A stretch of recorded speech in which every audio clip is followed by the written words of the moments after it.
Hello दोस्तों, कैसी आप लोग? मैं उम्मीद करता हूं कि आप लोग अच्छे होंगे। आप देख सकते हैं सभी वृद्धा, विकलांग और विधवाओं पेंशन में हुई बढ़ोतरी को लेकर एक नोटिफिकेशन आया है, जिसमें बताया गया है कि सभी वृद्धा, विकलांग और विधवाओं को पेंशन में हुई बढ़ोतरी अब मिलेंगे इतनी पैसा। कितना मिलेगा सारा डिटेल बताते हैं हम आपको।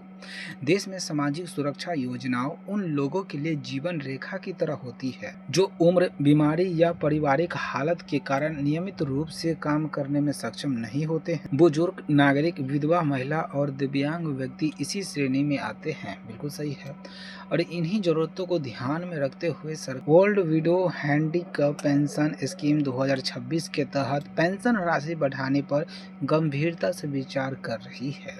बढ़ती महंगाई और रोजमर्रा को खर्चा के कारण यह प्रस्ताव लाखों जरूरतमंद लोगों के लिए बेहद महत्वपूर्ण माना जा रहा है। बिल्कुल सही बात है। अभी बढ़ती महंगाई के कारण जो आप पेमेंट दे रहे हो उसे थोड़ा बढ़ाकर देना चाहिए।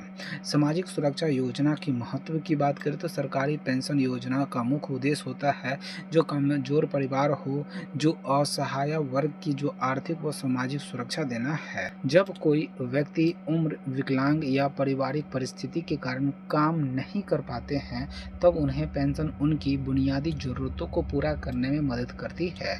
जैसे विधवा महिलाओं के लिए यह योजना इसलिए और ज़रूरी हो जाती है क्योंकि कई मामलों में पति के निधन के बाद आय का कोई अस्थायी स्रोत नहीं होता है। वही बुजुर्ग की बात करें या दिव्यांग की बात करें तो पेंशन सम्मानजनक जीवन जीने का सहारा बनती है। बिल्कुल सही है। जब कोई व्यक्ति बुजुर्ग हो जाते हैं या दिव्यांग हो जाते हैं तो उनको कमाने की स्रोत नहीं हो पाता है, इसीलिए सरकार की तरफ से चलाया जाता है उनको सहायता राशि। वही केस में देखा जाए तो आपको जो विधवा महिला भी होता है उनको भी वही होता है, विधवा पेंशन, बुजुर्ग पेंशन जो भी है आप देख सकते हैं। ठीक है। उसके बाद यही सब पर बात किया जा रहा है कि इनका पेमेंट बढ़ाया जाए। अगर हम बात करें कि शुरुआत में इन वर्गों को लगभग 1500 रुपया प्रति माह पेंशन दी जाती थी।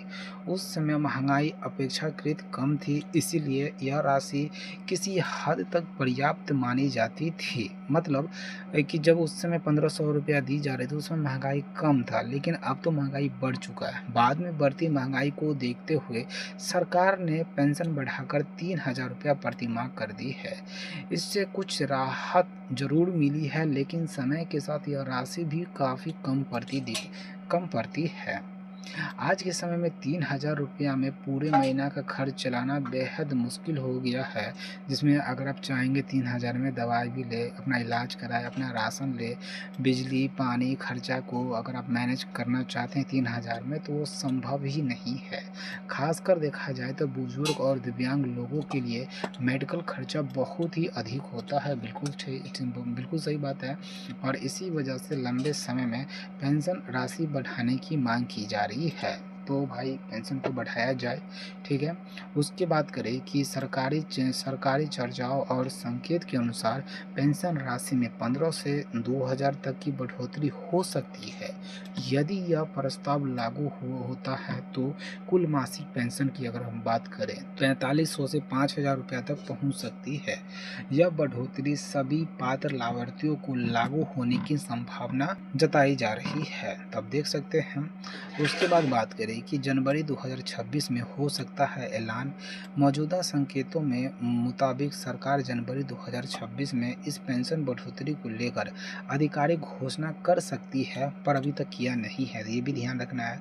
और नए साल की शुरुआत के साथ ही बढ़ती हुई पेंशन लाभार्थियों को बैंक खाता में ट्रांसफर होने का उम्मीद है, जिससे लाखों लोगों को सीधा राहत मिलेगा। ठीक, तो आप देख सकते हैं अगर पेंशन 4500 से या 5000 अगर प्रति माह हो जाती है तो बुजुर्ग अपने इलाज, दवाइयाँ और खर्च बेहद तरीके से उठा पाएंगे। और विधवा महिला का जो रोज़मर्रा की ज़रूरतों के लिए भी और दूसरे पर आपको कम निर्भर रहना पड़ेगा, तो उनका भी अच्छा चल सकता है। जो दिव्यांग व्यक्ति है उनके लिए भी आपको राहत मिल सकता है।